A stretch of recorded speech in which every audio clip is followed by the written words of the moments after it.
The committee will come to order. My apologies for being a little bit late, but several of us are under the weather, including Senator Locke, who will not be joining us, and I may drop out and turn it over to Senator Vogel before this is over. Call the roll, please. Sorry, you're sick. Spread it Oh, around. that's right. We're adjusting to a new system, and so I have to I control that rather than using my voice, which I don't know whether it's better or not. Close the roll. You have a quorum, Mr. Chairman. Okay, thank you. If our pages show up, we will announce them a little later, but we haven't seen them so far. Amigo will continue to be our legislative staff, and he will be aided by Brooks Braun this year. We have a new clerk, Eric Bigman, who has been hanging around the building doing something, I don't know what, and Rachel Volz. And God, we get extra people. What are you doing here? Oh, okay, all right. Or welcome. Welcome. All right, because of sicknesses, Senate Bill 90, 91, 195, 197 will not be heard today. We are re-referring, if I get a motion in a few minutes, we will refer several bills. 143 of Sproul, 225 of Stanley, 226 of Stanley, 347 of Peak to Education and Health, 265 of Lewis to Agriculture, 419 of Wexton's to Commerce and Labor, 429 of Stanley's to Local Government, 173 of Stanley's to Finance. So moved. Second. Proper moved and second.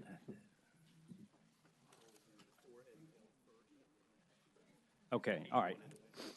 Why don't you tell me that to begin with? Mr. Chair? Which one? All right, so we'll get down to that one. All right, close the vote. Yes. Did we just refer Senator Stanley to anywhere but here? Is that what we did? That is the Yes, that we was did. the intent, yes. But we only did it on two at that particular moment, so. All right, the other one will come up in a minute. All right, so that was for the four going to Ed and Health.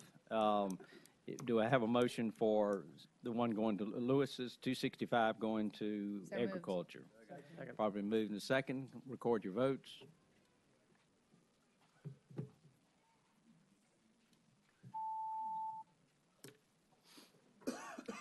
Okay.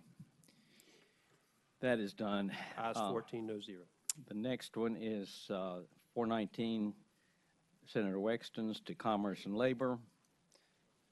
Is there a motion? Second. Record your votes. All right. Ayes 14, no 0. Local Government, Stanley, 429. Record your, was there a motion? So moved. Second. Probably moved in second. Record your votes. Ayes 14, no 0. Okay. And Finance, 173, was that going to be amended? George, did you say?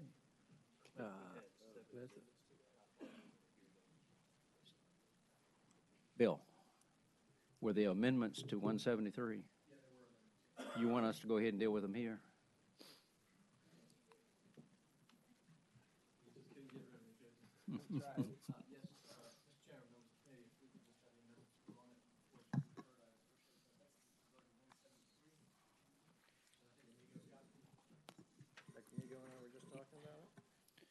Yes, sir. While he's looking for them, would you want to tell us a little bit about them? Or someone? Sure. Basically, this is a fireworks bill, and the amendments in the first regard would have the enforcement, licensing, regulation, and oversight by the local sheriffs of the participating counties, those counties that would allow the sale of Class A fireworks. There's a local option that opts out in that. So a lot of the amendments are with regard to the licensing and the renewal, and I think that's pretty much it, isn't it, Mego? Correct, yeah. And so it's just really in conjunction with our fire marshals, fire departments, having the sheriffs oversee and enforce. Is there a motion to adopt those amendments? So moved. Properly moved and seconded. You want to voice vote? Okay. All in favor say aye. Aye. All opposed? Okay, now, is there a motion to re-refer the amended Bill 173 to So moved. Finance? Yes, second. All right. That one is out of order, and it I'll is get it later. gone to Finance. Thank you, Mr. Chairman. Now,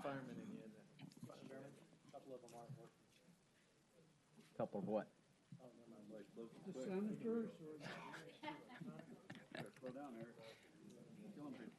All right, if you really want to. All right, revote it.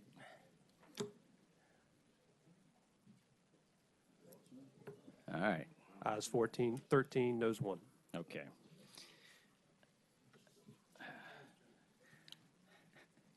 I think that wraps up most of those. Who was the first one signed up? It's right here, Cosgrove. Okay, Cosgrove. Frank. Yes. Good afternoon, Mr. Chairman. Mr. Chairman, I have Senate Bill 443 for your consideration today. I'm sorry. Senate Bill 443, Mr. Chairman. All right.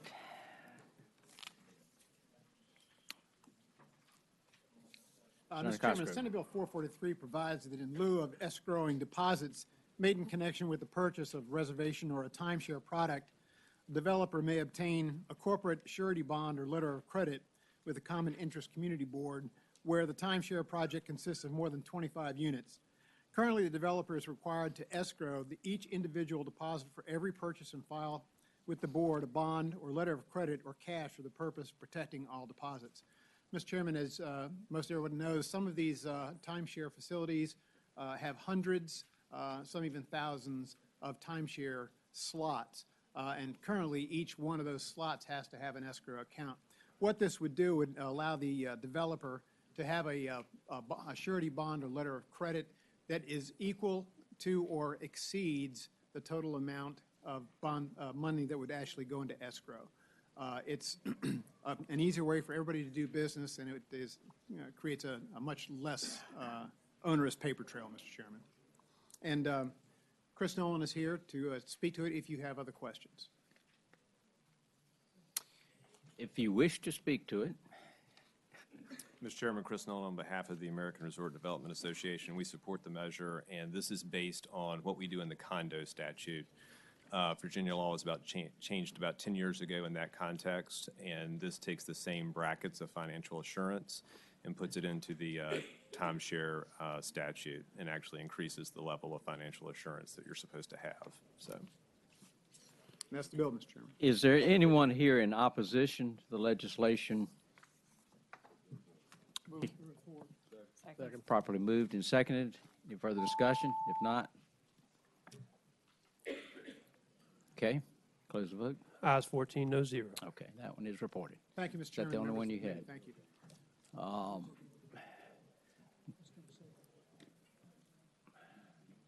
Mark, the only one here, right? I had told somebody I'd get somebody so they get to the airport, but if you're going to be quick and promise, Are you ready for me, Mr. Chairman? I don't know. So many notes. What's the bill number? 192.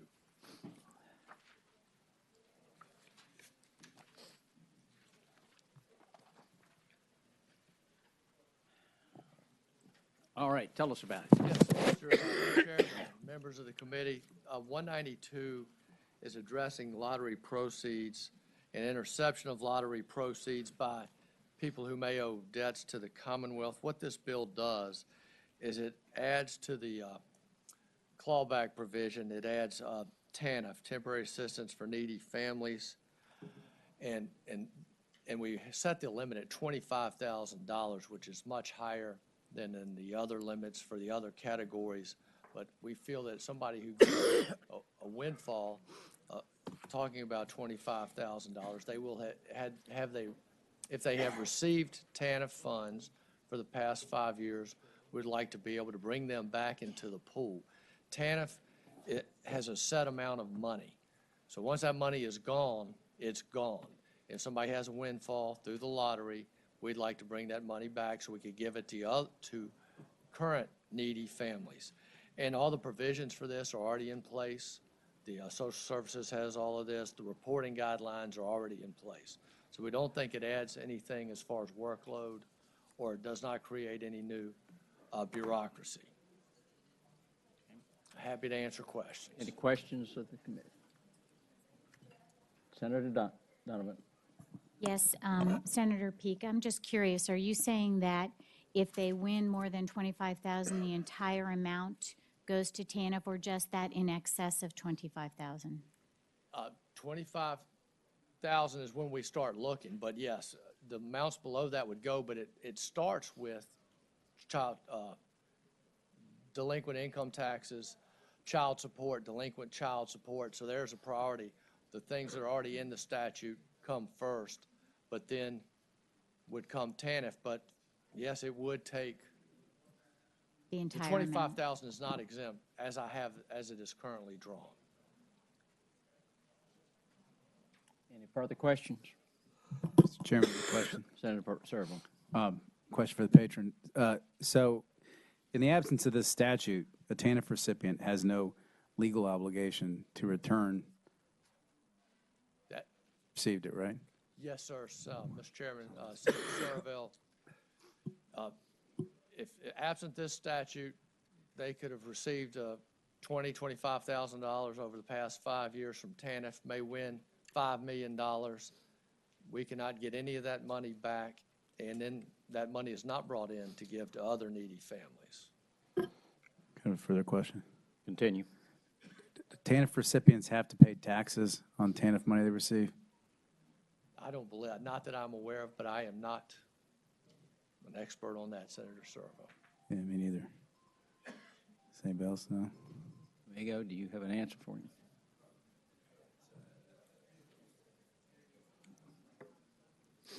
Did we have an answer?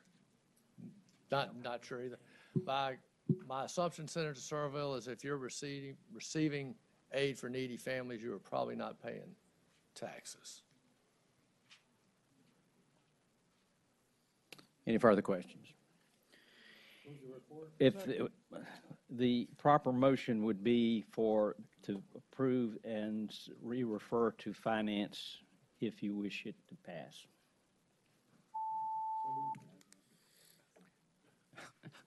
And I would assume that was your motion. Eric was quick on the button there. Ayes 10, noes 4. All right, that one is approved and re-referred to finance. Thank you, Mr. Chairman. I'm going to take the next one as 319 because we have some folks who need to get to the airport. That is my legislation. Jill, will you take over for a minute? No, I just let them take over. No, go ahead. Go ahead. When we did changes in the procurement process several years ago, we needed to make a change for the subcontractors on the issue of liens, and I'm going to let you come up and explain the bill better, so I won't fall asleep in the middle of it. Mr. Chairman, members of the committee, I'm Katie Payne with Williams Mullen, representing the Associated General Contractors. And as you summarized, this was an extension of a bill you all did in 2015 On behalf of subcontractors, you made it illegal to require subcontractors to waive their mechanics lien rights before they had done any work on a job. I represent the general contractors, and we have worked for the past 3 or so years on and off with the bankers, title lenders, the subcontractors, and others to come up with this compromise that extends most, but not all, of the protections from the 2015 legislation to general contractors. So importantly, you'll see the very last line of the bill says that general contractors may still subordinate their lien rights if they choose to do that. I am not an expert on mechanics lien law, but I have Alex Burnett here from our firm who does this kind of work routinely. So if you have any detailed questions, he'd be happy to answer them. Since you waited around, I would request you give us a little more insight into it. Thank you, Mr. Chairman, members of the committee. Alex Burnett. I'm a construction lawyer at Williams Mullen and one of Katie's colleagues. So I think part of the drive back in 2015 was to prevent some heavy-handed negotiating between owners or general contractors who had the ability to mandate that subcontractors waive mechanics lien rights before they ever set foot on a project. And so going into projects, subcontractors didn't have mechanics lien rights if that's what they were forced to sign in a contract. This provides some of those same protections because you still have that same situation oftentimes when owners with unequal bargaining power versus typically smaller general contractors are being forced to waive their lien rights. Mechanics lien rights are there for a reason.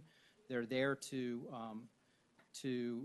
protect downstream payment on projects when work is done and done properly.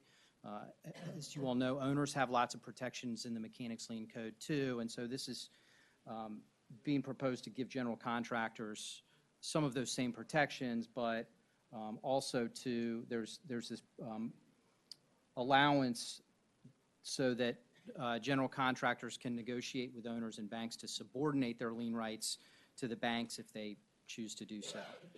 We don't believe there should be any impact on subcontractors or their rights. Subcontractors can't be forced in this legislation to subordinate lien rights, and so as I see it, it's status quo as to the subcontractors, but it's giving that benefit of mechanics lien rights, at least at the outset of the project, to general contractors.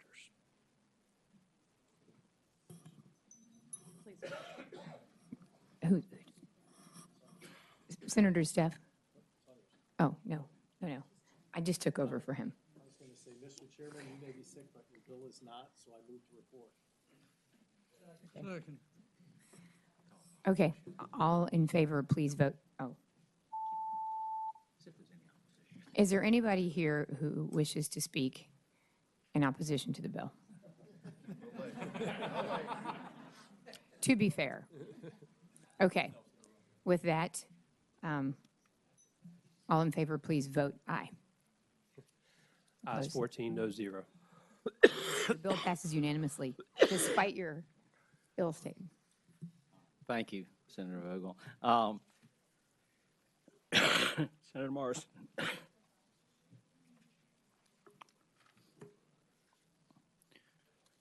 Welcome. Thank you, Mr. Chairman. Senator Vogel, that reminds me of when I was in court many years ago, and judge sent a kid off to reform school, and his attorney stood up and said, Your Honor, before we get into this, do you mind if I put on a defense? So, at any rate, the Virginia Procurement Act, this is Senate Bill number 241.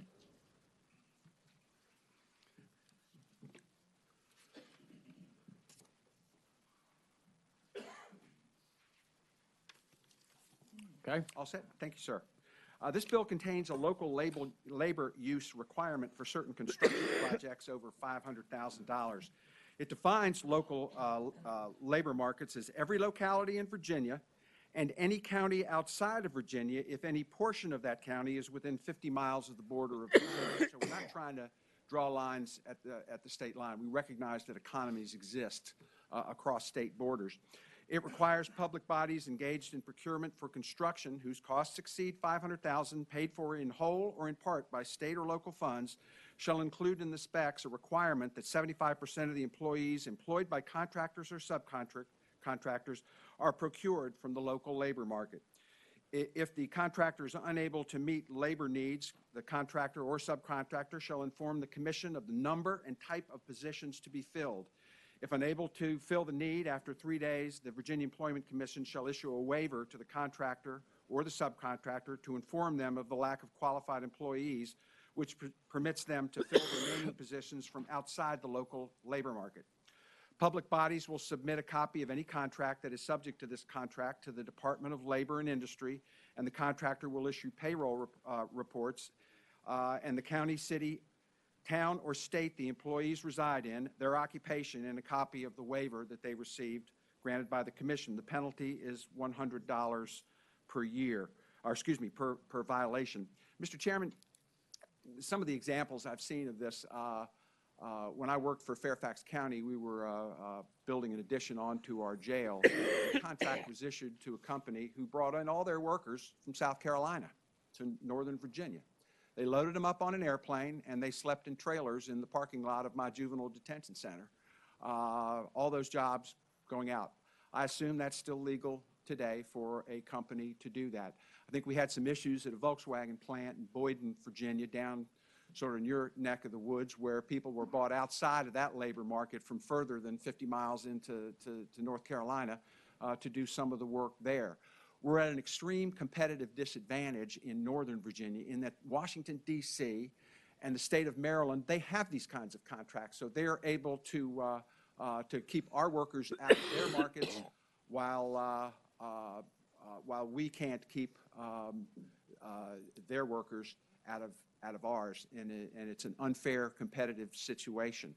And I'll take any questions, but I do have a witness or two here. Let me ask a question about a scenario. We have had a couple of companies that were in the construction and the bridge building businesses that in this generation, they were sold out to bigger companies. We're on the North Carolina line. They had employees from North Carolina and Virginia. As long as they were working locally, this wouldn't affect them.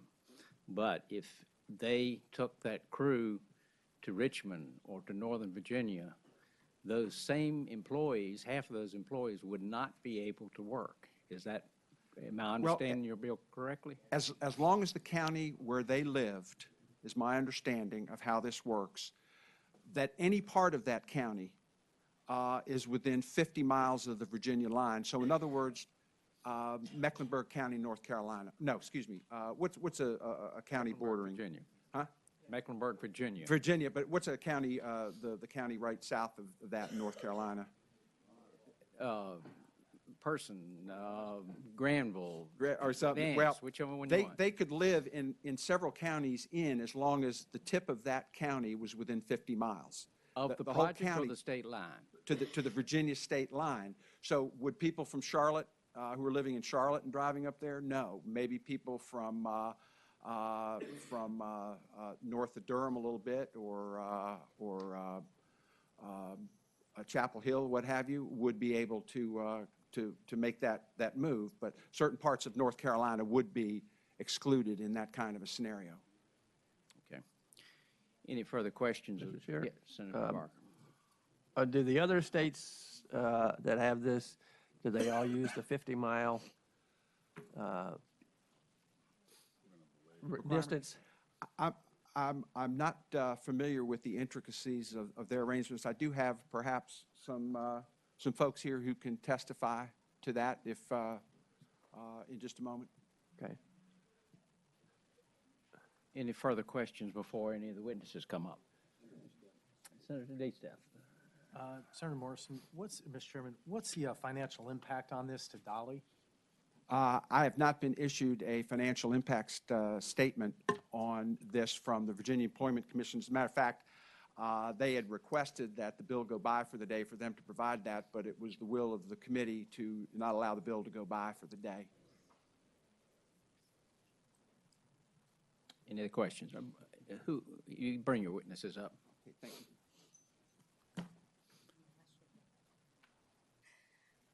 Good afternoon, members of the committee, Chairman. Thank you for the opportunity to speak. My name is Roxana Mejia. I'm with the International Union of Painters and Allied Trades.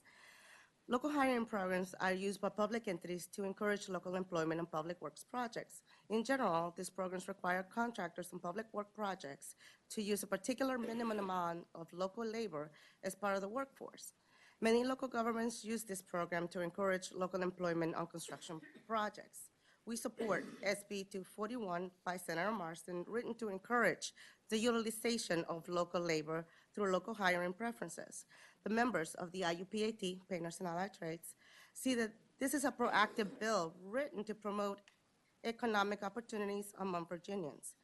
The target hiring policy is set at 75% local workers for public contracts exceeding $500,000, using state's money in the manner that promotes efficiency and effective use of state funds.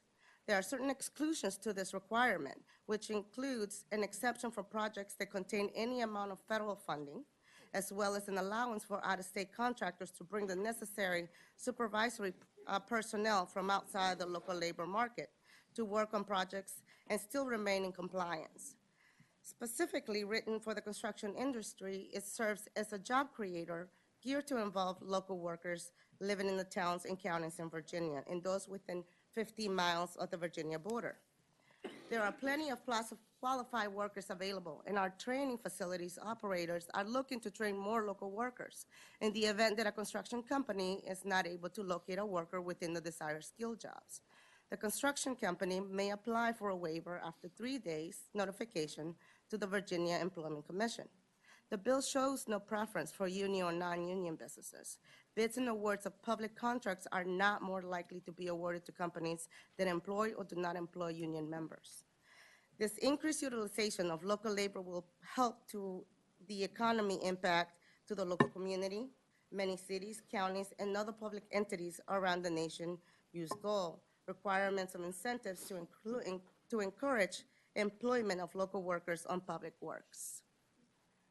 Thank you. That's all I have. And the question that was asked about the mileage. Yes, West Virginia has it at 75, surrounding area mileage of workers. And we have 50. Okay. Thank you. Any questions? Oh, sorry. All right. Okay. Welcome. Good afternoon, Mr. Chairman. Thank you for the opportunity. My name is Matt Yonk. I'm president of Virginia State Building Trades. I would like to just cite a few of the cities and states that currently utilize an agreement such as this and successfully do it at that. Currently, Boston requires that at least 50% of the total employee worker hours in each trade are completed by bona fide Boston residents. The city of Baltimore also has the exact same. San Francisco has a local hiring policy for construction effective 2011. Applies to public works or improvement projects where an estimated cost of $600,000 or more. Policy requires a mandatory San Francisco resident participate level of 25% for all work hours within the trades, and it increases each year and will be 50% by March of 2019. New Orleans also has a local hire clause. It requires contractors on city projects over $150,000 to make good faith efforts to ensure that 30% of the work goes to Orleans Parish residents. Also, the states of West Virginia and Washington, D.C. has the same type of hiring agreements. Thank you. Questions of patron? Senator Searle. I believe there's a question. Yep. Yeah, sorry. I'm trying to figure out how to use the microphone still. I have a question for the patron, not for the speaker. Have you done any kind of estimate as to how much additional money or jobs you think this will flow to Virginia workers? Do you have any stats? No, I do not have an estimate on the number of workers this might impact.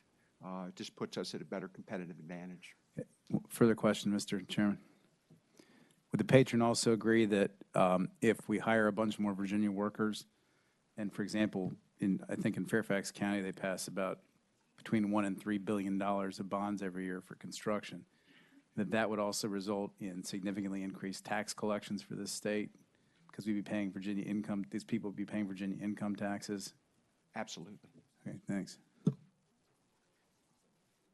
Welcome. Yes, George Kraus Mays, Virginia AFL-CIO. We stand in support of this bill because it is Virginia tax dollars, my tax dollars, just like your tax dollars, for projects. And anything that I think we can do to help put Virginia communities and people to work, we should do it. And maybe if, you know, some of these things you want to change a little bit, you know, I feel free thinking that we would be open to that. But at the same time, I just think we have the obligation and really should look at how we can put people in our communities to work. Because I remember when Microsoft was being built, people were going by and seeing all of these vehicles from out of state, and people in the area were just like, I wish I could go to work there, and everything. So anything I think we could do, we should try to do it. Thank you. Questions? All right. Yes. Welcome. Good afternoon, Mr. Chairman. I'm Valerie Braxton Williams with the Virginia Employment Commission, and I do apologize to the patron that we have not provided a fiscal impact statement yet, but we didn't get the request until yesterday. I would like to share with you that in talking to the unit that would be able to provide some of this information, 3 days is not a really reasonable amount of time to be able to comply with this request. We do not keep a master list of every resident in the Commonwealth by name, address, and occupation. So we would have to try to figure out a way, unless someone has actually registered in the Virginia Workforce Connections and is looking for a job in a particular area, we would not know that someone is available to fill these positions that a contractor or a subcontractor might need.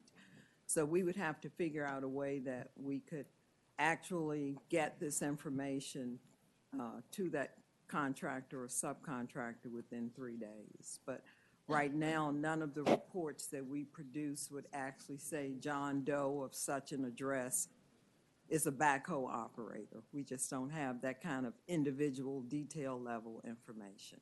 Thank you. Any questions? Mr. Chairman, I have a question. Just Senator Searle. Ma'am, would you agree that to the extent that we end up employing more Virginians as opposed to more out-of-state people, that would result in net positive income tax collections to the state? Oh, I would definitely agree with you. And the administration has not taken a position on the bill, and neither has the Virginia Employment Commission. We were just looking at our current constraints of how we would be able to comply.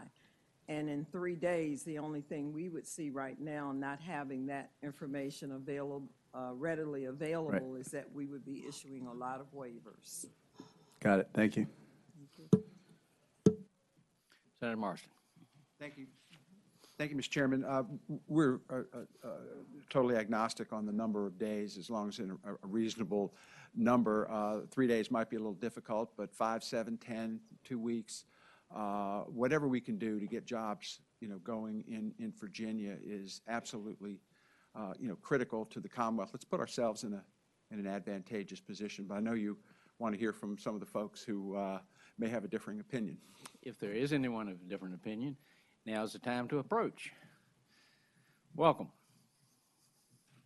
Thank you, Mr. Chairman. My name is Whit Clement from Hunton and Williams, and I am here on behalf of the Virginia Transportation Construction Alliance. It's a trade association of about 300 construction companies, engineers, suppliers, and others involved in delivering Virginia's transportation network. In most cases, so many cases, this association's members work very closely with VDOT and some other state agencies. Any contractor who's a member of the VTCA will tell you that they would prefer always to hire a Virginian. And they seek to do that. Some of them work with community colleges in some of the heavy equipment areas. Our concern with this bill, though, someone mentioned fiscal impact. Our concern is, it would be, no question about it, maybe a very laudable goal, but it would most definitely add to the red tape in moving projects forward. Not only do you have the issue of, well, 3 days is not enough, do we give them a week, 10 days? And meanwhile, they've got to come back to the VEC every time, for example, that there would be a change in the scope of the contract. It could impact not only the number of employees, but the type of employees. There also would be required to provide payroll and other documents. A lot of these companies are not your big companies like Shirley and Clark, but they're your mom and pop operations in your districts. And the association feels strongly that although this bill is well-intended, they support hiring Virginians, they just don't think this is the right way of going about it. So for that reason, we would respectfully ask you to not move the bill forward. Thank you. Any questions? Yes. For Mr. Clement, I wanted to know, what are these companies doing now to ensure that they are hiring Virginians if they support it? I can't give you an answer with any specificity. I know that it depends on where in Virginia, and it depends on the nature of the work. I think to the person, they would say, of course we prefer to hire Virginians, but I don't think they have any set policy. There's certainly no industry-wide set policy on it. And sometimes the skills that are required, they probably do go out of state. But again, you've got a contract with VDOT, you're trying to deliver your project on time and on budget, and they no doubt will go out of state or wherever it is to find the right kind of workers for a specific task. We just don't think that as laudable as and important as this goal is, that to force them to go to VEC, not only at the outset, but every time there's a change in the scope of work or a change in the number of employees, got to find the payroll data. Maybe it's easy to get payroll data, place of residence, and the like. We just think it's an overstep. Mr. Chairman, just to follow up. Follow up. Mr. Clement, I just have never seen evidence of these companies trying to keep the work within Virginia. I think they do what they're going to do. And I'm voting for the bill, and I hope it's going to pass. But if it doesn't, I hope that when it comes back next year that we'll be able to hear about these companies making legitimate efforts, and you'd work with the patron either way to see what we can do to ensure that this happens. Okay. Any further questions? Is anyone else here to speak in opposition to the bill? You will have a chance to say something, but we didn't interrupt your presentation. Mr. Chairman, Gordon Dixon with the Associated General Contractors of Virginia. As Mr. Clement just said, we're in opposition to this as well. The average general contractor in Virginia has about 9 employees. They are fairly small mom and pop positions at this point. We do try and prefer to hire subcontractors and other services that are Virginia-based members, but it is one of those things it's supply and demand, quite frankly. When your owner is telling you you've got to build a hospital and it's got to be done, it's got to be expedited, and there are only so many thousand plumbers that are licensed, you got to go where they are in order to meet the demand. So we're in opposition to it as well at this point. Any questions? You would agree that it would be cheaper generally to hire somebody local rather than to pay somebody mileage and overnight expenses? Absolutely, absolutely. Oh, it certainly is cheaper, and it is a laudable goal, but we also have a bit of a concern if our locality is going to go down this road as well. Is Richmond going to start trying to kind of prioritize their citizens if it goes down this path, and is Arlington going to do the same thing in the future? Okay, thank you. All right. Anyone else to speak in opposition to the bill? All right, wrap it up. All right, thank you. What my concern would be is that, the different states are on different kind of economic platforms, and that I think what the first goal of any of these businesses are, if they can get a backhoe contractor for $2 or $3, $4 less an hour coming in from West Virginia, that's priority, not Virginians. It's price. They're in business now, and I understand that. But right now, we're in a situation where other states are taking our lunch money, and I think we need to get on an equal footing with them, and I'd ask you to favorably consider the bill. Thank you, Mr. Chairman. Thank you.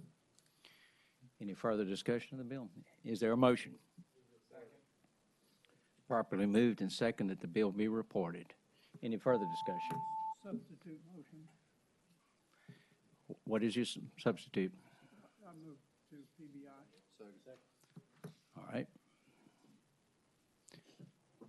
The motion is, the priority motion is to PBI. All in favor, record your votes.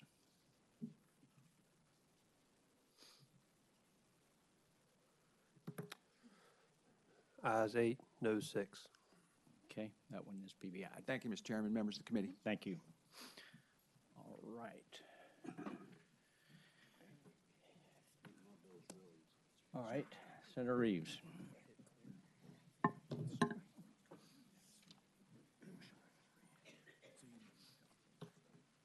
What's bill number?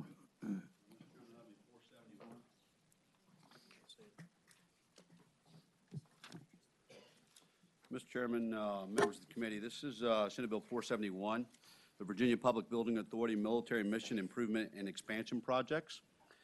You've heard this bill since 2005. It's passed this committee unanimously and the floor unanimously, only to find its death in House appropriations. But this has no money attached to it. We finally got it cleaned up last year, but I don't know what the House was doing, quite frankly. But what it does is it authorizes the Virginia Public Building Authority to finance or assist in the financing of certain activities connected with the military mission improvement and expansion projects defined by the bill as a project or projects recommended by the Commission on military installations and defense activities and approved by the governor that are designed to improve, expand, develop, or redevelop a federal or state military installation to enhance such installation's military value. Mr. Chairman, there's no physical impact. It simply gives the authority to finance activities connected to this program. We have 32 military installations across Virginia. It's vital that our infrastructure is funded. The projects that the VPBA would authorize to fund would improve, expand, develop, or redevelop our military installations to increase their military value, and any specific project would need to be recommended by the Commission on Military Installations and Defense Activities. That's the bill, Mr. Chairman. Is this bill identical to what you had last year? Exactly. Exactly the same. Is there any opposition to Senate Bill 471? The proper motion would be to report and re-refer to finance. So moved. Mr. Chairman, Oh, no, it doesn't need to go to finance. it's gone to finance, and there's no impact the last 2 years. I know the sheet says it, but you got to send it? I have to send it when they request it. Then I'd make that motion, Mr. Chairman. All right. Second. Probably moved and second to be reported and re-referred to finance.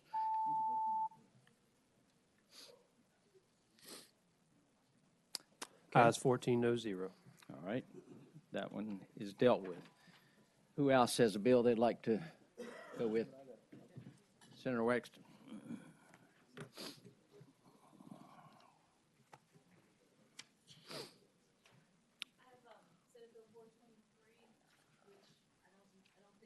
Among those, that's the fair housing. I don't think it was among those that were re-referred or continued in the beginning of. It was not. There was a request to session. hold that bill, and we will not vote on it today. If you want your witnesses to speak on it, they can. I had relied upon the statements of the majority leader that we were not going to be continuing bills, so I had witnesses here, but given that I was informed that it was going to be continued, I'll just have them come back on a subsequent meeting date. If that suits them. If they want, if it is someone who cannot come back next week, then they're welcome to speak on I it. think we'll be all right then. Okay. My other bill is Senate Bill 445. Okay.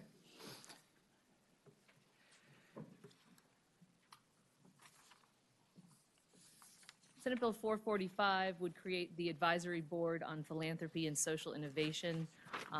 This is an attempt to really sort of, as we have been capitalizing on public-private partnerships and seeing the wonderful things we've been able to do with those throughout the Commonwealth, this is an opportunity to use those sort of public-private partnerships in a philanthropic nonprofit context to help fill some of the gaps that we are experiencing with the social network, social safety network, and other charitable ventures in the Commonwealth of Virginia.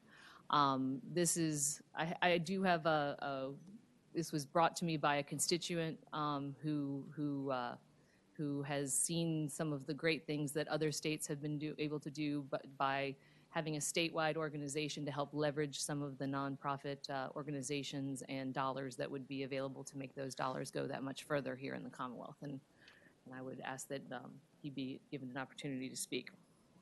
Okay. Welcome. Mr. Chairman and members of the committee, thank you for the opportunity to speak in support of Senate Bill number 445 and the creation of the Advisory Board on Philanthropy and Social Innovation. Increasingly, solutions to our most intractable problems require a cross-sector approach, and I believe this legislation has the ability to kickstart collaborations between the Virginia state government and the impact community. There's a growing community of foundations, impact investors, and social entrepreneurs from across the state that are building a dynamic new ecosystem that we are calling the Virginia Impact Economy. Our state has the capacity to be a national model for how government, private capital, and civil society can work together to solve some of our greatest social, environmental, and economic challenges and significantly improve the quality of life for our citizens. The best model of cross-sector collaboration like this working is the Michigan Governor's Office of the Foundation Liaison. The Michigan Governor's Office of the Foundation Liaison, or OFL for short, was created to identify strategic opportunities for the foundation community to collaborate with the governor's administration in Michigan. Since its creation in 2003, the OFL has brokered more than $150 million in foundation investments in early childhood and K-16 education, economic and workforce development, public health, and land use. In Virginia, this advisory board on philanthropy and social innovation would build off of considerable momentum from the previous administration's task force on impact investing and social entrepreneurship, the Virginia Impact Investing Forum, and the Virginia Symposium on Philanthropy, which Virginia's First Lady Dorothy McAuliffe and Secretary Bill Hazel convened last May. In summary, I believe this legislation will mark the beginning of significant collaboration between the impact community and the state government, and this legislation will enable conversations that will lead to significant improvements to the quality of life in Virginia. Again, thank you for the opportunity to speak in support of this legislation. Thank you. Any questions? Okay. Anyone else to speak? Yes. Senator Stab. You have a budget amendment on this? Senator I did Wexler? submit a budget amendment. If the motion would have to be to report and re-refer if there were such a motion, I would imagine. No, I just wanted to, my question was, did you submit a budget request? Mr. Chairman, Senator DeSteff, I did submit a budget amendment because there will be a fiscal impact.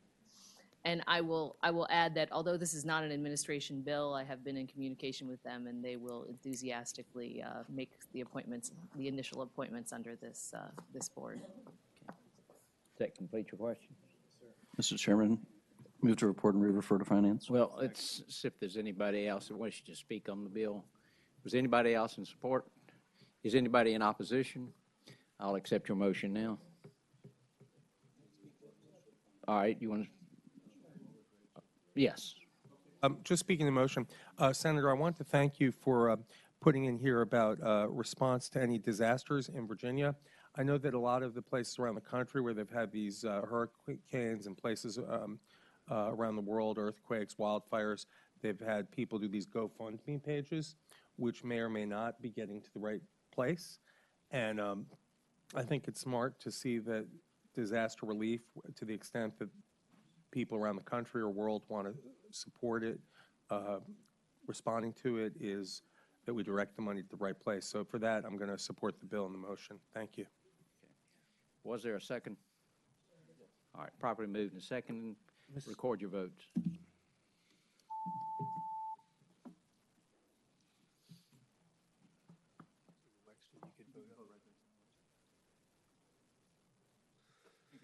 Okay. Ayes 8, no 6. Okay, thank you. Thank you. Does that conclude yours? Who else has a bill they'd like to? Senator Staff.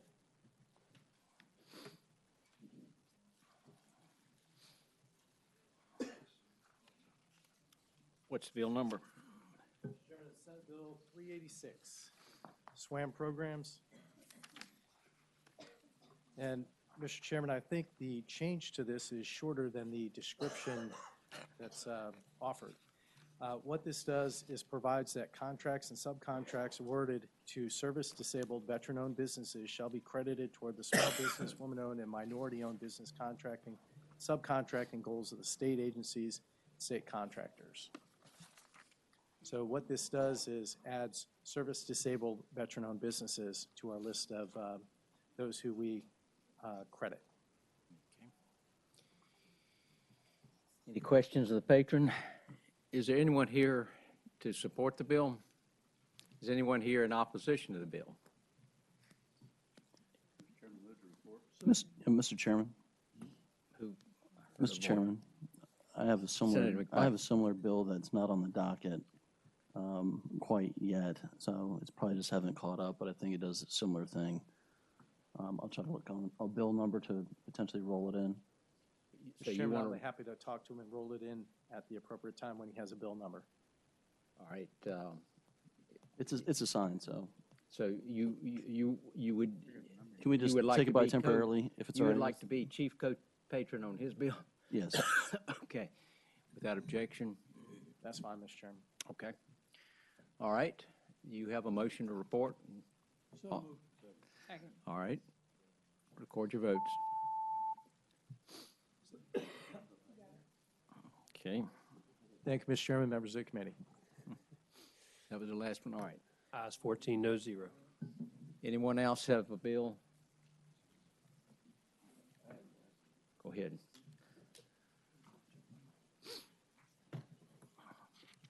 What's the bill number?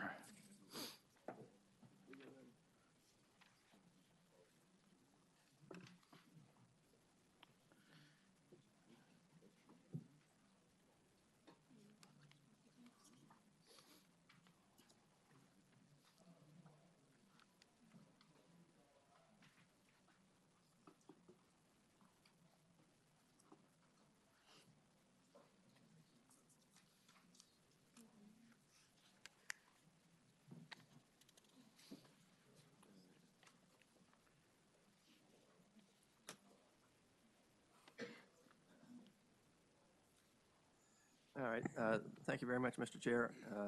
Senate Bill 428 relates to. 428. 428 relates to certified public accountants and licensure there. We had a bill on this last year.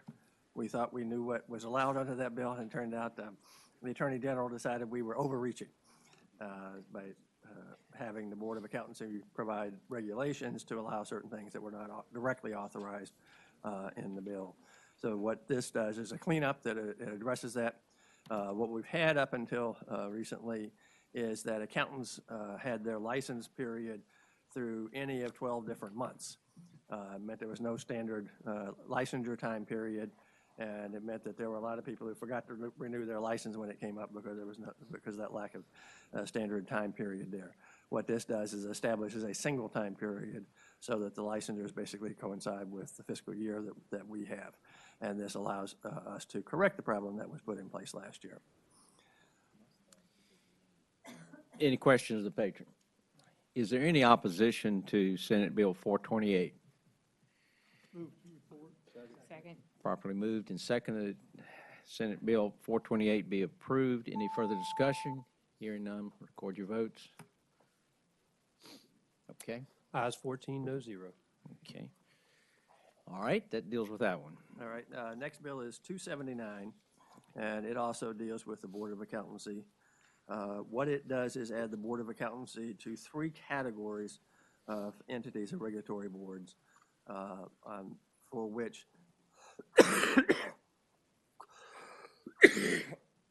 they don't have to go through the full regulatory process when they are reducing the licensure fees or other types of things like that. So when they're reducing the fees, they don't have to go through the full time period of a regulatory process.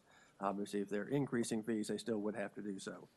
What you can see is on lines 35 through 38 is basically where the sections of the bill are. And you can see the Department of Labor and Industry, the Department of DPOR, Department of Professional Occupational regulation, the Department of Health Professions already have this for all the different boards that operate under them. This would add the Board of Accountancy, which is actually not part of any of those right now, so. Any questions of the patron? Is there anyone here in opposition to Senate Bill 279? Hearing none, is there a motion? Second. Properly moved and seconded. Any further discussion? Hearing none, record your votes. Ayes 13, noes 1. All right, that one is reported. All right, then the last bill I have here today is Senate Bill 391. Suspend for just a second. Somebody came to me and asked that to go to next week. That's fine. Is that, you look like you would be relieved. No, I'm not to relieved, but I'm certainly not opposed to it either, so. Okay. Okay. All right. So if that, you don't mind us holding. Yeah, I may be coughing less by next week anyway, so. Okay. Thank you. Thank you. All right. Who else has a bill?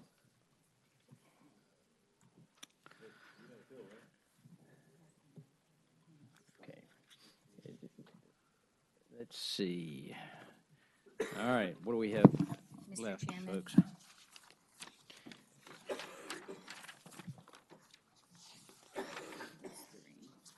Mr. Chairman.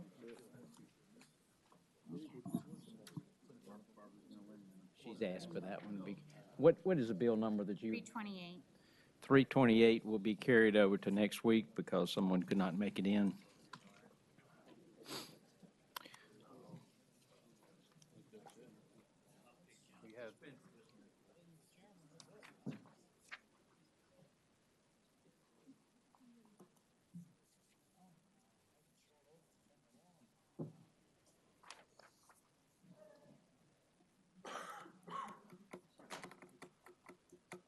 Yeah, that's right.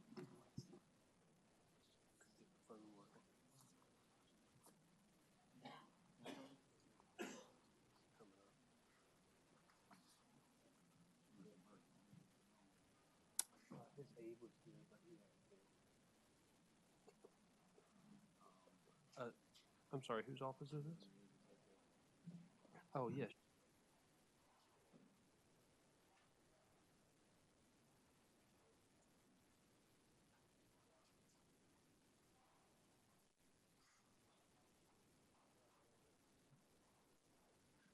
I'm going to turn this over to Senator Vogel so I can present a couple of bills, and if she will allow me to sit here, I will do that.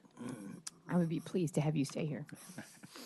The first is Senate Bill 318, which is the small business and supplier diversification changes. This committee passed this last year. I think, 318, I'm sorry. I think that the Senate vote was 40-0. It went to the House for political reasons. The House subcommittee decided to kill it because I had made the reference that I was carrying it for a Democrat, and they did not like that too much. It is not a political bill. It's simply an issue of how do we define what is a small business so that we are accurately serving small businesses. Under Virginia's definition, a big majority, maybe around 90% of the business could be considered small businesses, and that gives nobody any advantage whatsoever. If we're going to have a small business program, it ought to be dealt with so we can move those small businesses forward, help them grow so that they are on a better path. That is the essence of the bill. It is exactly as it was printed last year. Madam Chairman. Okay, is there anybody here who wishes to speak in favor of this non-political bill? Pardon? Oh, Senator DeStef. Madam Chairwoman, Senator Ruff, would you be willing to accept the friendly amendment to add service-disabled veteran-owned business to this as well?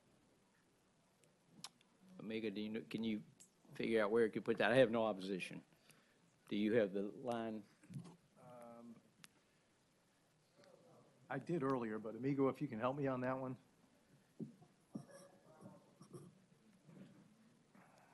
I believe it was in paragraph 3 under 2.2-1605, number 3.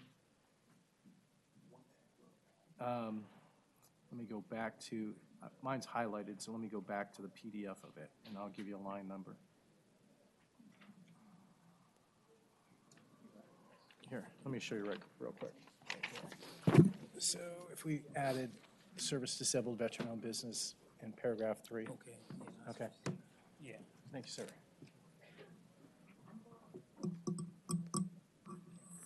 Madam Chair? Yes, Would it Senator. already be covered in section 7, it's listing the 2.2-4310, which we just went over, which if his bill passed would include that definition? As it's referenced within. So Amigo, his within this question bill? is, would it be incorporated by virtue of the preceding bill? Thank you. If the preceding bill passes, then it will become, the co-commission will will roll it all together. But I think that what Senator Stuff wants is to have that language put in here, and it's where the bill talks about small businesses as well as ESOs. Senator D. Stuff wants to add disabled businesses. Disabled veteran-owned businesses. Yeah. Is there any further discussion? Motions before us? Of Senator Of Dees? Senator DeStaff's amendment, line amendment. Senator Eben. Yes, Madam Chair. So my understanding from what Senator Ruff said was his bill conforms Virginia to the federal definition. Is that, I would ask him, is that right? Senator Ruff. Madam Chairman, I don't know that it conforms to, but it brings them closer together of defining small business as truly small business. And then, I don't know if council would know this or if anyone would know this, if federal includes, was it veteran-owned or disabled veteran-owned? I don't remember. Sir? Service disabled veteran-owned businesses is covered by the federal side of this. Thank you. Okay, is there any other discussion of the amendment? Is there a motion? Move the amendment. Second. Concept, is that what we're doing? Second. Is that okay? Okay. The amendment has been moved and properly seconded. All in favor of adding the amended language, please vote aye. Aye. Or is it a voice vote? Oh, sorry. All in favor, please say aye. Aye. Opposed? Okay. So the bill is properly before us as amended. This, Report as amended. Second. okay. The motion's been made to report the bill as amended. All in favor, please vote aye. Opposed? Okay. The bill passes unanimously. Okay, Senator Ruff. Madam Chairman, the next bill is Senate Bill 316, and this deals with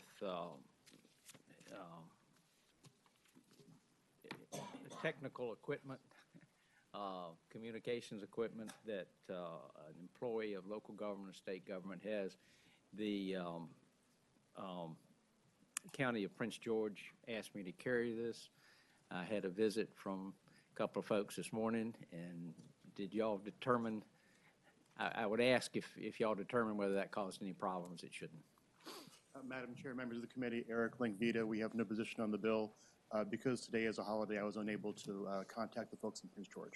Okay.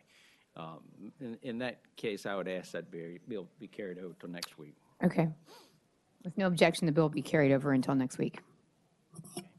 I think that concludes the Thank docket. you. No, I think Senator Dance came in, didn't she? Welcome. I literally ran all the way, Mr. Chairman. Did better than John Edwards, Senator Edwards did. I have this outstanding bill, 252. I'm sorry, Bill Senate Money. Bill 252. 362. 252. 252. Oh, don't confuse me. Okay. This bill, I call it the ban the box. And the purpose of this bill is that it would prohibit state agencies from including on any employment application in question inquiring whether the prospective employee has ever been arrested or charged with or convicted of any crime subject to certain exceptions. I like to think of it as a workers rejoining the workforce bill. You have heard it before. I think I've bought it every year that I've been in the Senate. And hopefully you all will treat me as kindly as you have in the past. And maybe I can do the good fight on the other side and they can be as productive as you all have been. But this is to allow prospective employees not to discount an employee and lose the opportunity to have a great employee if they just had an opportunity to sit down with them or have a face-to-face and explain that in some time in their life, being that they were a teenager, young adult, or whatever, that they made a mistake. They're remorseful for it.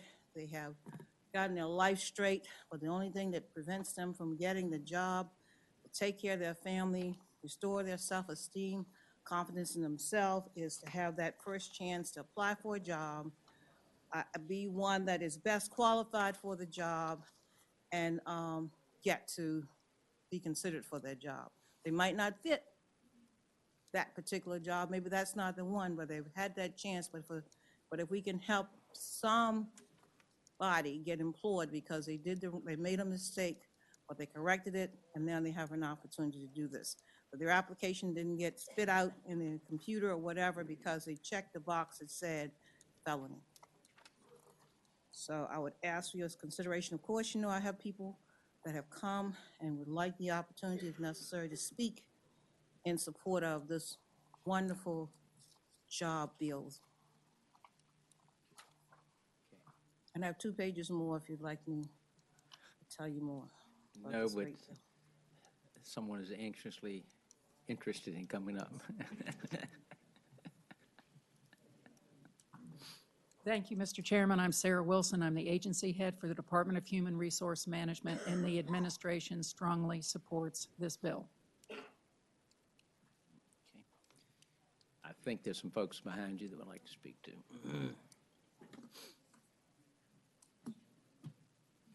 Julie Emery with the Virginia Civic Engagement Table. I'm actually reading testimony from Elizabeth in Rixieville, who wasn't able to make it here in person today. She says, in 2006, I was convicted of a nonviolent federal drug offense. Even though I was a first-time offender, never having had any prior brush with the law, I served a lengthy sentence of 44 months in prison and 6 months in a halfway house. I completed as much positive programming as I could while incarcerated. Second chances are integral in building a successful life after incarceration.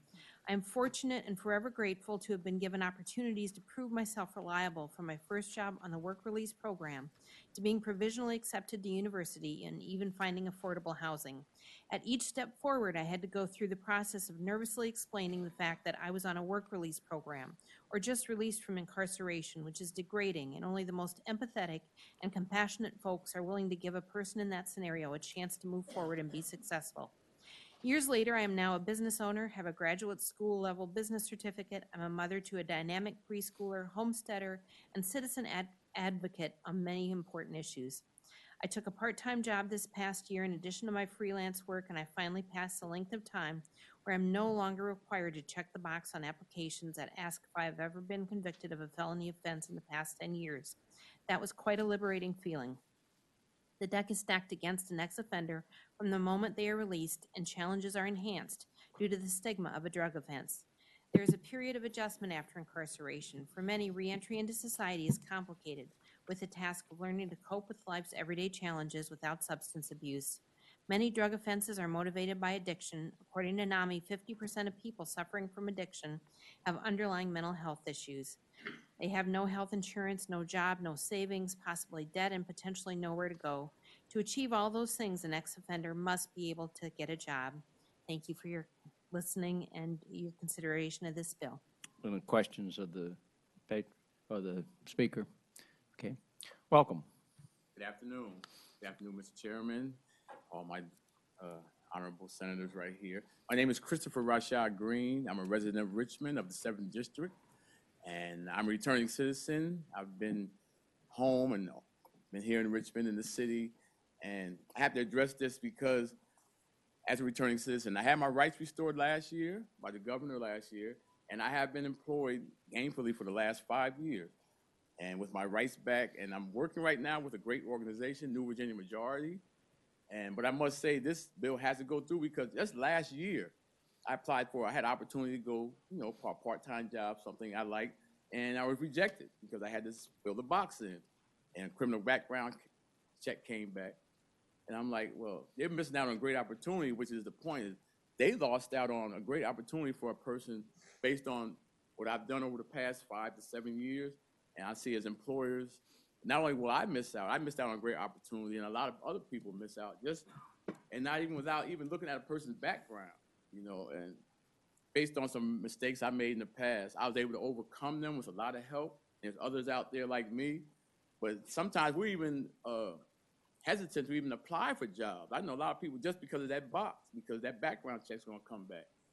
And like I said, had my rights restored. I'm civically engaged. I was actually I worked the polls this year in the election. I worked the voter polls as an election official.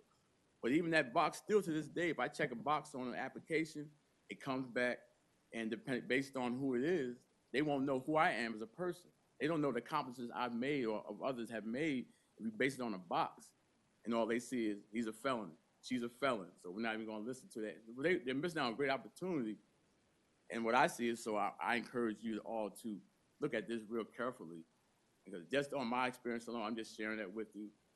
The box is a hindrance, and it doesn't really help us. I mean, I know it's a guide that companies need to know who their employees are, but they're going to miss out on some great opportunities and great people.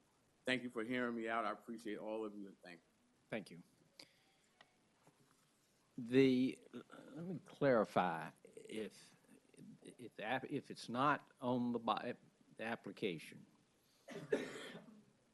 but they are brought in for an interview, at that point, would the person have to release that information? Yes, they have to, like everybody else, list their skills, knowledge, and abilities, why they are best for the job.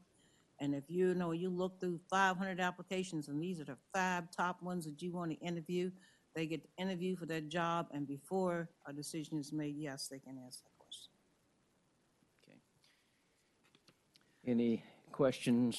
Chairman, first I have a question, and with juvenile offenses, those are generally not made public, and how does that work out with the check off the box? I would not think they would be required to check the box if it is a juvenile offense, but I don't know if there's anyone here who can answer that. It's a point of how you might have been a juvenile, but when you are tried in court, if they try you as an adult and they charge you with a felony, you have a felony. You might have been a naive 15, 16-year-old, but if they tried you as an adult, you have a felony. You're 35 years old now. You've lived a long time. You might even be the pastor of one of those awesome churches, but you have a felony. You might have a doctorate's degree, but you have a felony. Mr. Chairman. Senator Black. Just a comment. I understand from the offender's standpoint the advantages in not having it, but I worry about the employer, somebody at a 7-Eleven who wants to get a clerk, and the clerk has been convicted of fraud or of larceny, and they don't know that. They don't know that was the case. Or you have perhaps you have the child care center, and you have somebody who has some sort of an offense that would endanger them. Senator Dan. Mr. Chairman. Okay. We're talking. You got it. Public. You got it. Okay. Yeah, public. I stand corrected. But at the same time, let's say, for example, you have someone hiring people in general services, and their job is to select people and, you know, make purchases for the government, and they have a record of fraud, of committing fraud, convicted of And that's fraud. checked out before so they get the interview. Then it's a point of, is this job appropriate based on whatever that felony was that might prevent them from being able to do this particular job? If you're convicted of stealing money, I don't think I'm going to have you handling my money. But there are other jobs that you can do that will not require you to directly handle money. But the thing of it is, and that's what the employer has an opportunity to have interviewed this person, seen all it, done all their background checks.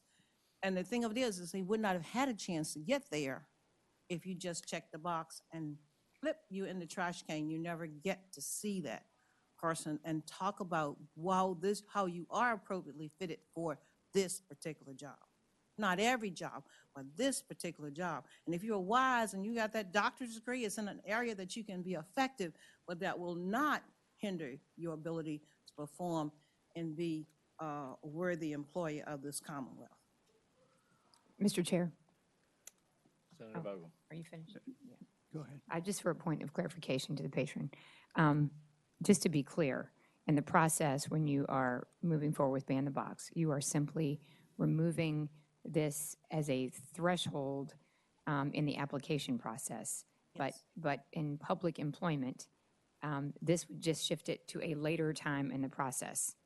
And Yes. in which case, every employee who would be considered for a job would have that background check, and also the employer would then determine whether or not that person was convicted of a felony, and then make the determination. So, Yes. right, we're just moving the time in the process. Any further questions? Yeah, Mr. Chairman. Senator Black. Just a clarification on that. So, okay, so the employer gets the application sort of in the blind, so to speak, about this issue, decides, okay, this person might be suitable, then does that employer go back and question and say, let me see your criminal record, or what happens at that point? You want me to take you through the process of how this employer might handle it before this employer hires the person. Then that background check can be a requirement. But the thing of it is that if you were the best person for the job, Senator Black, I never would have known about it. I would not have known what a great person you are. And as I do, I would not know that.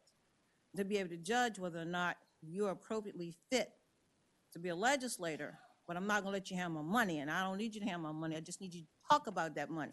And you would be able to do that, and I would trust you with that job. I'd have that background check, and I would check that out, but I would say, I'm going to take a chance on this guy. I'm going to take a chance on Senator Black. And I ask you to take a chance. Does that complete your question? I just have just a brief comment. No comments right now. Okay. Questions, Senator Abbott? I would just ask the patron, it's been my experience when I've went to visit some prisons and also visited people outside of prison, that whether you have a job and a place to live are the single most significant predictors of whether or not there'll be recidivism. Is that your understanding? Yes. Okay. Further, just to clarify, it's my understanding that the offer of employment can be withdrawn, lines 80 and 81, if the conviction directly relates to the duties and responsibilities of the person. So if someone was going to work in the accounting department, just to be clear, they can easily be withdrawn. The employer can easily, the state or the government can easily rescind that offer. Is that right? Yes. Thank you. I'm going to jump in there and say I'm not sure that if you're one of the 5 finalists, you would get to that point, but anyway. Is there any further questions? All right. Is there any opposition to Senate Bill 252? Hearing none, is there a motion? Properly moved and seconded, the bill be reported. Any further discussion? Wait, Senator Black, you had said you wanted to make some comments. I was just going to comment. I understand the challenges of reentry and so forth, but to me, there is a great difference in hiring someone who has managed to stay within the bounds of the law. I think that tells a great deal about an employee. And I would rather, I'm not saying that I would not hire someone who was a former felon, but I would want to know and I would want to discuss the situation. And it just seems to me that we're sort of setting up a kind of an artificial situation where we put the burden on the employer. First, you go through the process, and then afterwards you've got to go through another process, and then you've got to, it's sort of the burden is on the employer to establish that that the reasons for the rejection are job related, and sometimes they may be, sometimes they're in a gray area, sometimes. But anyway, it just seems to me that more information going to the employer is a better thing. Mr. Chairman, down here. Senator Serval. Speaking to the Senator from Loudoun's, Senior Senator from Loudoun's comments.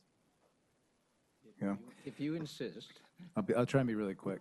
Just let me say, I haven't applied for a job now in 21 years since I started practicing law, but I don't think a lot of people realize how the criminal background check process actually works. And under federal law, actually the Fair Credit Reporting Act, in the private sector, if somebody wants to pull somebody's criminal background report, they have to get them to sign a separate piece of paper authorizing that as part of the employment application.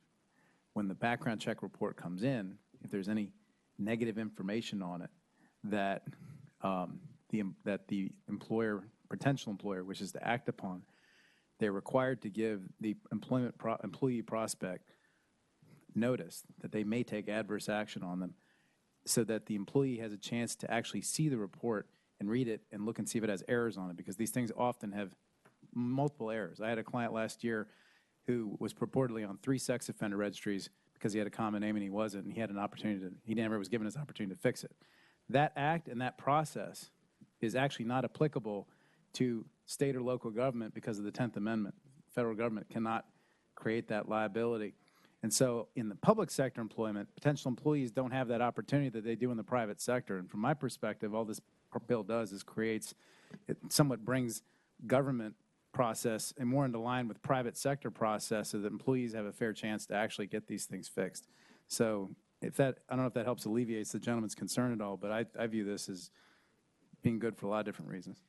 I would point out that this committee passed this bill last year. We have had plenty of discussions over the last 2 or 3 years. Please, let's vote.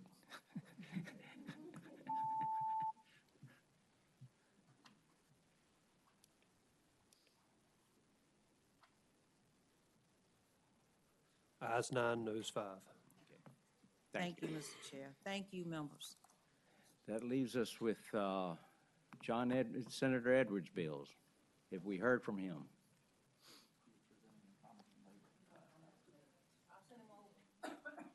All right, please send him over. We will suspend for a few minutes. But I would point out that a couple of his bills, at least one of his bills, has been heard in the past, and we'll have to make the decision whether we want to hear it again.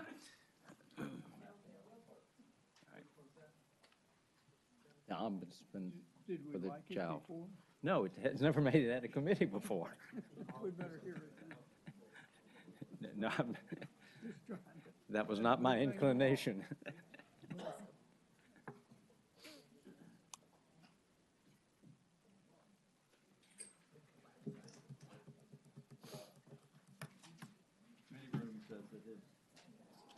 bill will have at least 9 waiting in line to speak to it. That's currently before Commerce and Labor. Well, he doesn't need to be there to listen to. Well, I mean, he's at the podium. He's at the podium in Commerce and Labor. Is what Obi said. And that there's a line to speak to. All right, that concludes our business for today. Way to go. Good.